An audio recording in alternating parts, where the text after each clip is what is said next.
Sebagai upaya efisiensi anggaran dan pencegahan penyalahgunaan aset pemerintah, Bupati Muara Enim merencanakan sistem sewa untuk pengadaan kendaraan dinas.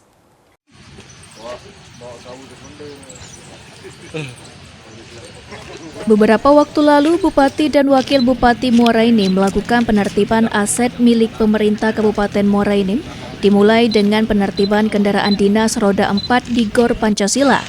Inventarisir kendaraan dinas dilakukan untuk mendata kendaraan milik pemerintah Kabupaten Muara Enim yang masih layak pakai, kendaraan tidak layak pakai, dan kendaraan layak pakai namun masih di tangan pegawai pensiunan.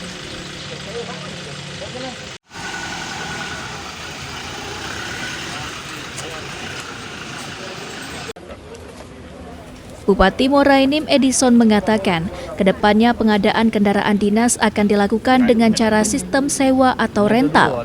Hal ini dilakukan agar bisa menerapkan efisiensi anggaran, karena dengan cara ini, semua biaya perawatan ditanggung pemilik kendaraan.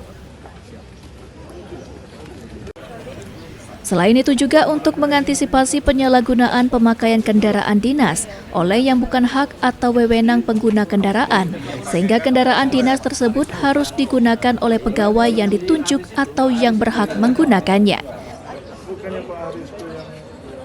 Sekarang, tapi mungkin sistem sekarang tidak lagi membeli, kita sudah sistem sewa. Kita sifatnya sewa, ya, dan kerusakan segala macam itu ditanggung oleh pihak penyewa. Ini dalam rangka penghematan dan efisiensi sekaligus mengantisipasi penyalahgunaan pemakaian kendaraan. Mardian Syapal TV.